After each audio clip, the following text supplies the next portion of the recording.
విశ్లేషకుడు తాడిశెట్టి పశుపతి గారు కూడా ఉన్నారు. అందరితో మాట్లాడదాం. నమస్తే అండి అందరికీ కూడా.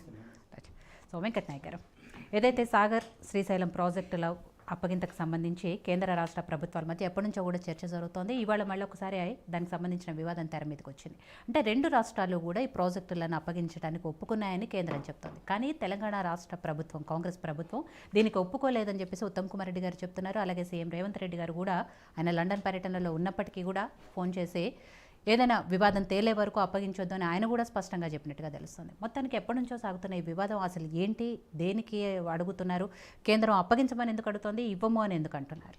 మేడం, ముందుగా మీకు నమస్కారం మేడం. దాంతోపాటు ప్యానల్ ఉన్న పెద్దలకు నమస్కారం.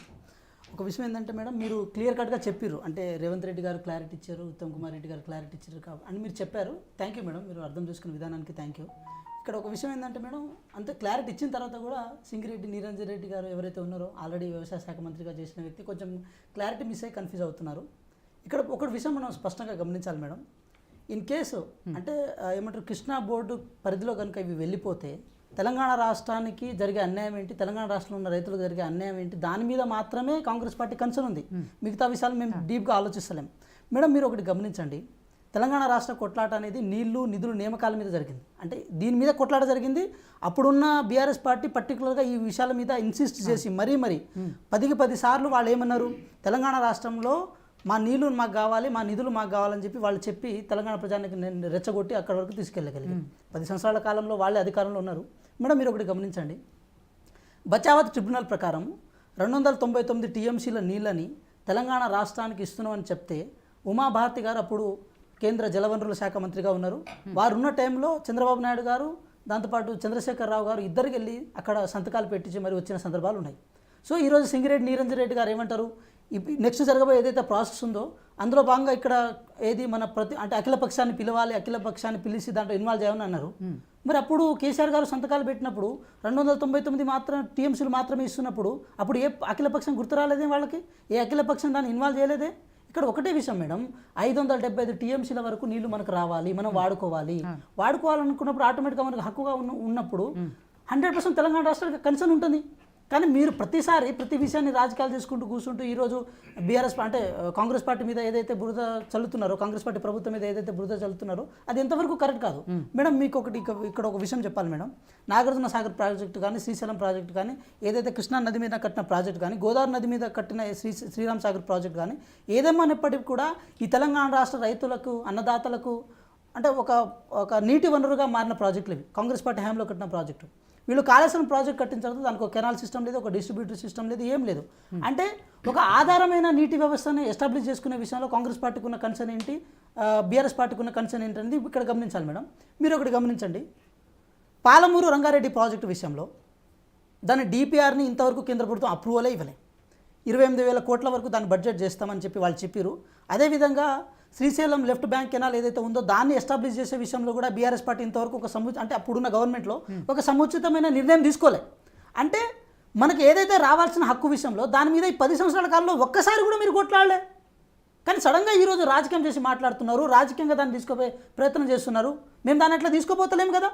మేడం, మీరు ఒకటి గమనించండి, నవంబర్ 30వ తారీఖు తెలంగాణ రాష్ట్రంలో అసెంబ్లీ ఎలక్షన్ జరుగుతున్న టైంలో బీఆర్ఎస్ పార్టీ నాయకులు ఒక రచ్చను బయటికి లేపే ప్రయత్నం చేశారు. నాగార్జున సాగర్లో ఉన్న నీళ్ళని ఆంధ్ర వాళ్ళు తీసుకుపోతున్నారని చెప్పి ఒక గొడవను తీసుకొచ్చే ప్రయత్నం చేశారు. నాగార్జున సాగర్ నీళ్ళు అప్పటికే డెడ్ స్టోరేజ్ ఉన్నది, ఎవరు తీసుకుపోతారు దాన్ని? నల్గొండ, ఖమ్మం జిల్లాల్లో కాంగ్రెస్ పార్టీ హవా ఎక్కువ ఉంది, కాంగ్రెస్ పార్టీ బలం ఎక్కువ ఉంది, అక్కడ ఎక్కువ స్థానాలు వస్తున్నాయని చెప్పి రచ్చ లేపడం కోసం, రచ్చు చేయడం కోసం లైన్లో మేము ఓటేయడానికి నిలబడితే మధ్యలో వచ్చి మాట్లాడిన సందర్భాలు ఉన్నాయి. అంటే ఒక సెన్సిటివ్ ఇష్యూని ఎట్లా తీసుకుపోవాలన్న విషయం బీఆర్ఎస్ పార్టీ నాయకులకు కానీ, బీఆర్ఎస్ పార్టీ అప్పుడున్న ప్రభుత్వానికి కానీ ఒక క్లారిటీ లేదు. కాబట్టి ఏ బేస్ మీద పాలమూరు రంగారెడ్డి ప్రాజెక్ట్ మీరు కడదామనుకున్నారు? వాటర్ రాకుండా మేము ఇప్పుడు ఏమంటున్నాం, మేము 50% వాటర్ రావాలని మేము అంటున్నాం. 45 రోజుల కాల పరిధిలో మేము ఆపినాం దాన్ని అంటున్నాం కూడా. నిరంజన్ రెడ్డి గారు ఏమంటారు, ప్రెస్ మీట్ పెట్టి వీళ్ళు ఒప్పుకున్నారు, కేంద్రంలో పోయి ఒప్పుకున్నారు అన్నారు.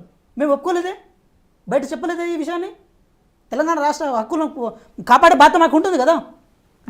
అప్పుడు జగన్ గారితో ఎవరైతే ఇప్పుడు మనకు ఉన్నారో అక్కడ ఆంధ్రప్రదేశ్కి ముఖ్యమంత్రిగా ఉన్నారు జగన్ గారితో సఖ్యత ఉన్నారు కదా, మీరు వారితో మంచిగానే ఉన్నారు కదా. ఏ రోజు ఆ విషయం మీద మాట్లాడలే. అంటే ప్రతి విషయాన్ని జగన్ గారితో ఒక రాజకీయ సఖ్యతని కాపాడుకునే విషయంలో తెలంగాణ రాష్ట్ర ప్రజల యొక్క హక్కులని, తెలంగాణ రాష్ట్ర ప్రజల అంటే రైతుల యొక్క హక్కులని కాలరాసే ప్రయత్నం చేశారు కదా మేడం. సో ఇక్కడ స్పష్టంగా ఒకటే విషయం చెప్పదలుచుకున్నాం మేడం, కేంద్రం కూడా ఒక మాట చెప్పదలుచుకున్నాం, అది విభజన చట్టంలో ఉన్న హామీ, దాన్ని తీర్చే బాధ్యత కేంద్ర ప్రభుత్వానికి ఉంటుంది.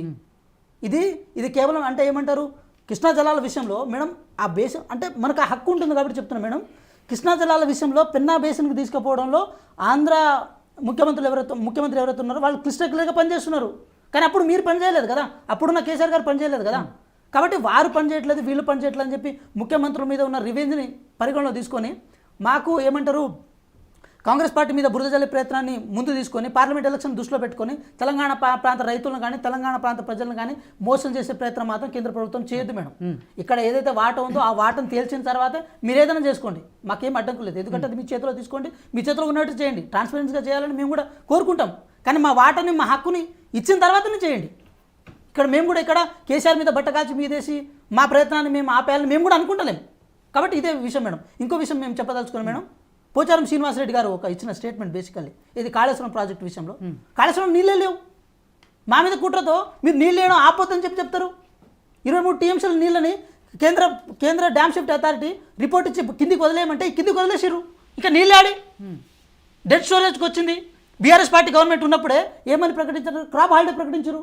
ఇప్పుడు నీళ్ళు ఏమంటారు, ఎక్కడి నుంచి తీసుకురావాలి నీళ్ళు అంటే ఒకటే మేడం. ఒక మాట మొత్తం సారాంశం ఏం చెప్పదలుచుకున్నామంటే కాంగ్రెస్ పార్టీకి క్లారిటీ ఉంది, కాంగ్రెస్ పార్టీ గవర్నమెంట్కి క్లారిటీ ఉంది, మా గౌరవ ముఖ్యమంత్రి గారికి క్లారిటీ ఉంది.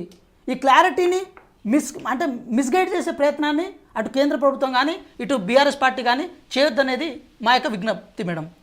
సో సాంబశివరావు గారు, ఈ కృష్ణా జలాలకు సంబంధించి ఏదైతే సాగర్ శ్రీశైలం ప్రాజెక్టులు ప్రతిసారి అంటే అంతకుముందు గతంలో బీఆర్ఎస్ ప్రభుత్వం ఉన్నప్పుడు కూడా ఈ చర్చ వస్తానే ఉండేది. బట్ రెండు